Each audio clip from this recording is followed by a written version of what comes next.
વાવથરાદ જિલ્લાના રાહ વિસ્તારમાં સુજલામ સુફલામ નહેર માત્ર કાગળ પરની શોભા બનીને રહી જતા સરહદી પંથકના ખેડૂતોમાં તંત્ર અને સરકાર સામે પ્રચંડ આક્રોશ ફાટી નીકળ્યો છે। આકરી ગરમીમાં પશુ અને ખેતી માટે પાણી વગર ત્રાહિમામ પોકારી ઉઠેલા જગતના તાતે હવે નહેરને છેક રાજસ્થાન બોર્ડર સુધી લંબાવવા મક્કમ સૂર ઉઠાવ્યો છે। થરાદ અને રાહ વિસ્તારના ખેડૂતો સિંચાઈ અને પશુપાલન માટે પાણીની વિકટ સમસ્યાનો સામનો કરી રહ્યા છે ત્યારે તેમની વહારે હવે કોંગ્રેસના અગ્રણીઓ પણ મેદાને આવ્યા છે। સુજલામ સુફલામ કાચી નહેર હાલમાં જ્યાં અટકેલી છે ત્યાંથી તેને છેક રાજસ્થાન બોર્ડરના ખોડા ગામ સુધી લંબાવવાની સાથે તાત્કાલિક પાણી છોડવાની ઉગ્ર માંગણી કરવામાં આવી છે। ખેડૂતોનો ગંભીર આક્ષેપ છે કે આ કેનાલ બન્યાને 22 વર્ષ જેટલો લાંબો સમય વીતી ગયો હોવા છતાં અત્યાર સુધીમાં માત્ર 5 વખત જ તેમાં પાણી જોવામાં આવ્યું છે।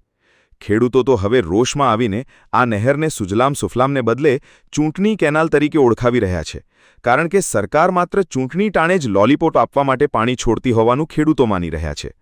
આ સરહદી વિસ્તારમાં ભૂગર્ભ જળના સ્તર પણ એટલા નીચે ઉતરી ગયા છે કે ખેતી તો ઠીક, પશુઓને પીવા માટે પણ પાણી મળવું મુશ્કેલ બન્યું છે।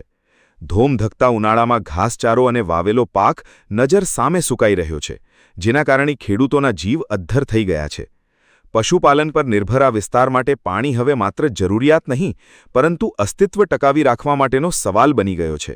જો સરકાર દ્વારા વહેલી તકે આ નહેરને લંબાવવાનો અને નિયમિત પાણી આપવાનો હકારાત્મક નિર્ણય લેવામાં નહીં આવે તો આવનારા સમયમાં ખેડૂતો અને કોંગ્રેસ દ્વારા ગાંધી ચિંધ્યા માર્ગે ઉગ્ર આંદોલન કરવાની ચીમકી ઉચ્ચારવામાં આવી છે। આ મુદ્દે આજે મોટી સંખ્યામાં ખેડૂતોએ એકઠા થઈને સૂત્રોચ્ચાર કરીને તંત્રની ઊંઘ ઉડાડવાનો પ્રયાસ કર્યો હતો। આ સુજલામ સુફલામ નહેર એમ તો 2002માં મંજૂર થઈ હતી વાજપેયી વખતે, અને રાજસ્થાન બોર્ડર સુધી મંજૂર થયેલી હતી। 6500 કરોડ રૂપિયા એ વખતે મંજૂર થયેલા હતા, પણ અહીંયા સુધી જ અહીંયા આપણે ઊભા છે ત્યાંથી 1 કિલોમીટર આગળ જ એની ટૂંકાવી દેવામાં આવી છે, રાજસ્થાન બોર્ડર સુધી લઈ ગયા નથી। તો મારી સૌપ્રથમ તો એ માંગણી છે ખેડૂતોને કે આ રાજસ્થાન બોર્ડર સુધી ખોડા સુધી નેનાવ સુધી એને લંબાવવામાં આવે।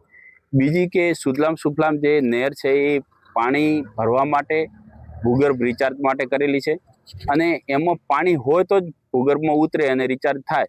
પણ અમારા કમનસીબે આ સરકાર વારંવાર જ્યારે ચૂંટણીઓ આવે ત્યારે ફક્ત 1 દિવસ ચૂંટણી માટે પાણી ભરે છે। ગઈ 2022ની વિધાનસભાથી આ જે જગ્યાએ ઊભા છે એ દિવસે જીસીબીથી તોડી બંધ પાડો તો એને તોડીને 1 દિવસ પૂરતું પાણી આવ્યું હતું। આજે 2026 છે, અહીંયા જે જગ્યાએ ઊભા છે 3 વર્ષમાં એક ટીમ્પો પણ પાણી આવ્યું નથી। એનાથી આગળનો જે પુલ છે ત્યાં તાલુકા અને જિલ્લાની જે દિવસે ચૂંટણી હતી એ દિવસે 1 દિવસ પાણી આવ્યું હતું। જેવી ચૂંટણી 5 વાગે પૂરી થઈ તો એ પાણી બંધ કરી દેવામાં આવ્યું। એટલે આ જે સુજલામ સુફલામ નહેર છે એ ફક્ત ને ફક્ત ચૂંટણી માટેની એક હાથકંડો અપનાવવાની, ખેડૂતોને છેતરપિંડી કરવાની એક નહેર બનાવેલી છે। સરકારની કોઈ એવી અગ્રિમતા ખેડૂતો માટે નથી કે અહીંયા પાણી છોડવામાં આવે। આ નહેરનું, મોટી નહેરનું પાણી રણમાં જાય ચાલે।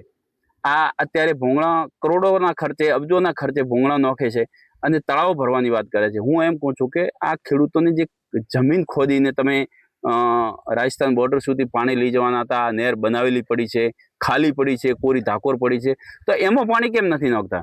તમારે ભોંગળા નોખી એને ખર્ચા કરી તળાવમાં પાણી નાખવાના છે, મને તો વાંધો નથી, તળાવ ભરશો તો કાંઈ વાંધો નથી, પણ આ જે નહેર છે એ ખણેલી છે, 20 વર્ષથી પડી છે, તો તમે એમાં પાણી કેમ છોડતા નથી? ખેડૂતોને અત્યારે જ અઠવાડિયા પહેલા જ એક વખતમાં 3 કોલમાં જે 30 ફૂટ પાણી ઊંડું જતું રહ્યું છે, અત્યારે અમારે અહીંયા 1200 ફૂટે પાણી જતું રહ્યું છે। પાણી ગરમ આવે છે, ફ્લોરાઇડ વાળા આવે છે, તમે બાજુમાં બાજરી દેખો તો પણ બળે છે, અને ઘાસચારા માટે તકલીફ છે ખેડૂતોને, પશુપાલન માટે તકલીફ છે, ઘણી બધી તકલીફો છે।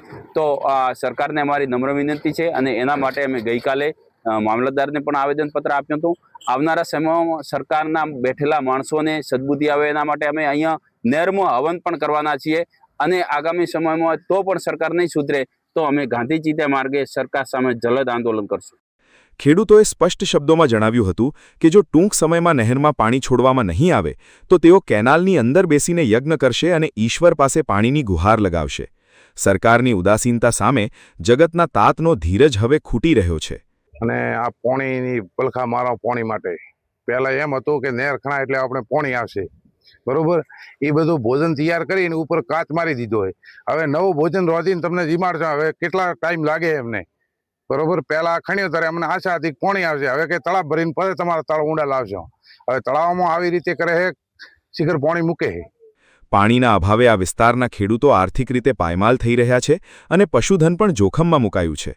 ખેડૂતોની માંગ છે કે ઉનાળાની આ કપરી પરિસ્થિતિમાં સરકાર રાજનીતિ છોડીને માનવતાના ધોરણે તાત્કાલિક પાણી છોડવાનો આદેશ આપે. કહેવાનો મતલબ એમ કે આ કેનાલ જે સુજલામ આપણા ખેતર હોરી નીકળી, એટલે મને પૂરી માહિતી આ કેનાલની કે 2003માં કેનાલ ખણાણી, એના પછી 4 થી 5 વખત પાણી આવ્યું.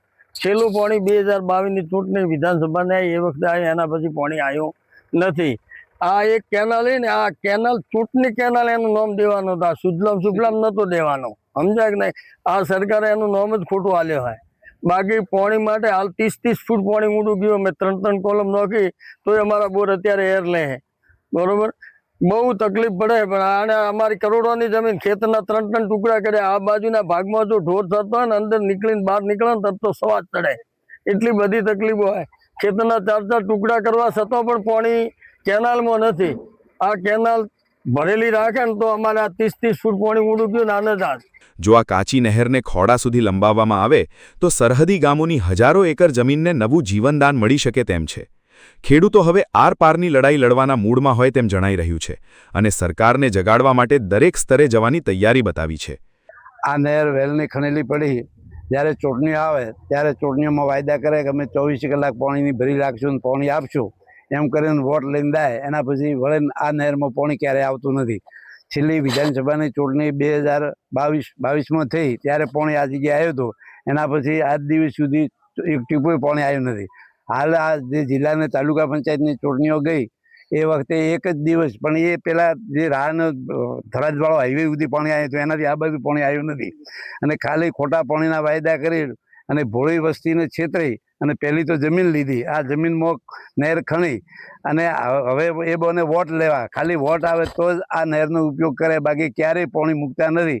તો અમારી આ તમામ વસ્તીની મોગ છે કે કાયમી આ નહેરમાં પાણી ભરેલું રહે અને કાયમી ધોરણે પાણી રહે એવી સરકાર આગળ અમે વિનંતી કરાશું.